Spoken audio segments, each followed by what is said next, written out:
So I don't really have too much, I really can't take it too seriously because we're reading, like if I say the word house, like we're both going to see a different... Picture this. It's 1966, the peak of Bob Dylan's fame and the brink of his destruction. He's exhausted, addicted to speed, hated by half his audience, and carrying the weight of a generation on his back. He's no longer the folk prophet, he's the electric Judas, the man who betrayed an entire movement by plugging in and refusing to look back. The boos are louder than the applause, the expectations are suffocating, and Dylan? He's running on fumes, then one night changes everything, not with lights or applause, but with silence, stillness, and the sound of nothing at all. By mid-1966, Dylan was a mess. Behind the sharp sunglasses and cryptic lyrics was a man on the edge. He was being hounded by fans, attacked by the press, stalked by journalists, and pushed to keep touring endlessly. He couldn't stop. He wasn't allowed to. His label wanted more. The public wanted answers, and Dylan wanted none of it. His performances had become war zones. Audiences shouted "traitor" and stormed out when he picked up an electric guitar. At the infamous Manchester Free Trade Hall show, someone screamed, "Judas!" before he launched into a scorched earth version of Like a Rolling Stone. That wasn't a concert, it was an exorcism. He was barely sleeping, popping pills, smoking constantly, playing to hostile crowds. The myth of Dylan was exploding, and the man himself was vanishing beneath it. Then came the crash. What hurt even more than the booze was the silence from those who had once called him a brother. Pete Seeger, Joan Baez, the Greenwich Village poets, and folk purists. They didn't just disapprove, they felt betrayed. They had anointed Dylan as the voice of protest, the conscience of the revolution, and now they watched him swap acoustic truth for electric defiance. They didn't understand, or worse, they refused to. He became a pariah among his own people. The very movement he helped define now treated him like a heretic. The stage, once a sanctuary, had become a battlefield, and Dylan was completely alone. There was one night, never officially recorded, only whispered about, where Dylan nearly collapsed mid-set. Some say it was Sydney, others say Paris. Wherever it was, the signs were unmistakable: glassy eyes, shaking hands. He forgot lyrics, stared into the dark void of the audience, and looked as though he might fall over any second. Backstage, he was pale and trembling, not from nerves, but from total exhaustion. His body was screaming for rest, his mind splintering. And yet the show went on. The last year and a half, maybe two, I don't know, but the songs before, up till one of those records, I wrote the fourth record in Greece. On July 29, 1966, Dylan was riding his Triumph motorcycle through the winding roads near Woodstock, New York. What exactly happened that day remains unclear. There were no police reports, no hospital records, just whispers, conspiracies, silence. But what we do know is this: Dylan vanished from public life almost instantly. No more tours, no press, no albums, just a blackout. Some say the crash was real, others say it was a cover, a chance to escape. Either way, that day marked the beginning of the most important chapter of his life, because in the quiet that followed, Dylan didn't die. He was reborn. In the shadow of chaos, it was Sarah who held him together. Dylan's wife became more than just a partner, she became his lifeline. In their secluded Woodstock home, she built him a safe world where fame couldn't reach and expectations couldn't chase him down. There were no cameras, no phones, just the rhythm of family life, the simplicity of shared meals, and the comfort of knowing someone was still there when the world had turned away. She didn't demand answers, she didn't ask for songs, she let him disappear. And in that silence, he started to breathe again. Some believe the motorcycle crash was never about twisted metal or shattered bones.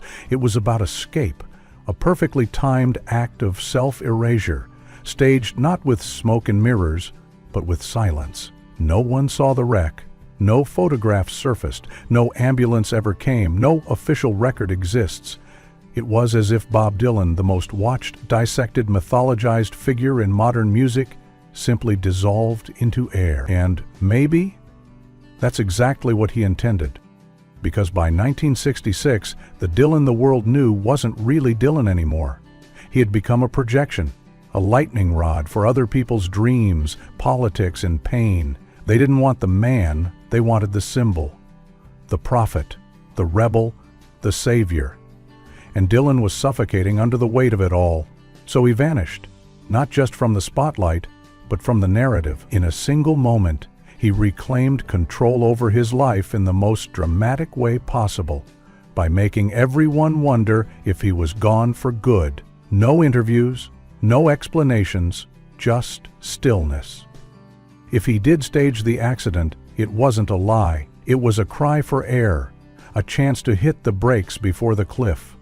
A final desperate move to escape the cage built from gold records, magazine covers, and screams of worship disguised as applause. It wasn't just about stepping back, it was about survival, about destroying the myth before the myth destroyed the man. Because for Bob Dylan, disappearing wasn't weakness, it was genius. Instead of returning to the stage, Dylan disappeared into a place no screaming fan or hungry journalist could follow. He moved into a modest home in Woodstock with Sarah and the children. Not a palace, not a compound, just a house where the noise could finally stop. The world expected a comeback, but Dylan didn't give them one. What he gave himself was solitude. Gone were the stadium lights and the roar of crowds. In their place, the ticking of a clock, the scratch of a pen, the low strum of a guitar late at night. He surrounded himself with the only things that made sense anymore: music, family, silence. He was no longer chasing a revolution. He was trying to remember who he was before they turned him into a symbol. It was in the basement of a pink-painted house with creaky wooden stairs and concrete walls that something truly miraculous happened. Dylan gathered the band, not for fame, not for legacy, but for therapy. What began as loose jams turned into a sacred ritual. These songs weren't written for radio. They were carved out of the American subconscious.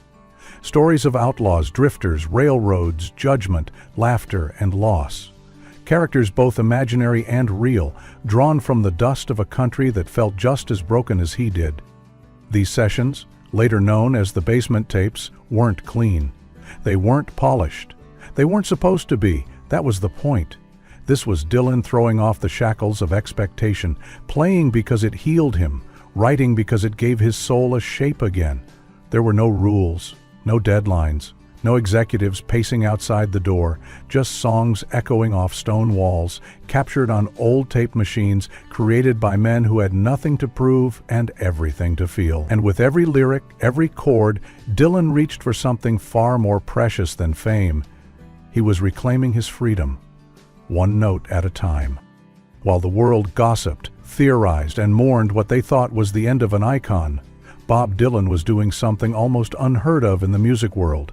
He was rebuilding from ashes, quietly, privately, away from the noise. While others screamed for answers, he stitched himself back together in silence, one breath at a time. The motorcycle crash, real or not, had given him the only thing he truly lacked: escape, a way out from the circus, the myth, the manic whirl of fame that had devoured his identity.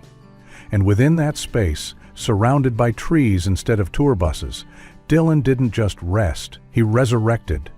His healing was not just physical, it was cellular. His spirit, bruised by years of pressure and betrayal, began to recover its rhythm. The man who once wrote for nations, who held crowds in his hands, now whispered verses to himself. He no longer needed to carry the world, he just needed to exist within his own. Gone was the spokesman, gone was the rebel messiah. What remained was a father holding his child, a husband sitting quietly at a kitchen table, a soul relearning how to live without performing. For the first time in years, Dylan wasn't performing for anyone, not even himself. When he returned in 1967 with John Wesley Harding, the transformation was undeniable. The album didn't shout, it whispered. Its sparse arrangements and Old Testament undertones spoke of a man who had walked through fire and emerged not angry, but clear-eyed and still. Critics didn't know what to make of it. Some were confused, others were mesmerized, but all of them understood. Bob Dylan had changed. He no longer followed the culture, he no longer let it, he had outgrown it, and in that act of refusal, he rewrote the rules of survival for every artist who would follow. That mysterious night in 1966, whether a real crash or a carefully orchestrated escape, did more than divide Bob Dylan's career. It severed him from the expectations, the pressure, and the myth that had been built around him like a cage. It was the night he chose not to go up in flames like so many other icons, but to disappear into the shadows and find a different path, a quieter path, a survivor's path. In a decade that chewed up talent and spit out corpses, Dylan did something unthinkable. He stepped off the ride before it flew off the rails. While others overdosed, unraveled, or became caricatures of themselves, Dylan slipped through a crack in the system and rewrote his fate in exile. He didn't need to prove anything anymore. He didn't need to scream to be heard. He didn't need applause to exist. That night gave him the only thing that could truly save him: distance. From the madness, from the crowds, from himself. It's one of music's cruel ironies that the silence nearly caused by death became the sound of Dylan's rebirth. In stepping away, he stepped into his truest form, not a prophet, not a puppet, but a man in full control of his voice, his legacy, and his soul. Because sometimes, it's not the stage that defines you, it's what you do when the lights go out. And Dylan, more than anyone, knew that legacy isn't built in front of cameras. It's forged in the dark.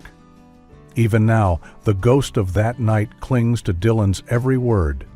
You can hear it in the slow, world-weary drawl of his voice. Like someone who's been to the edge and never quite came back.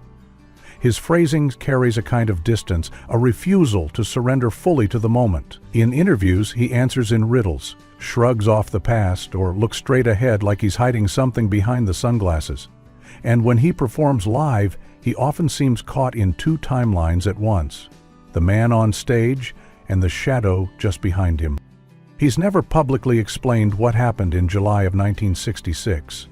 Never confirmed the details, never offered clarity, because maybe to explain it would be to break the spell, to reduce a near mythical disappearance into something ordinary.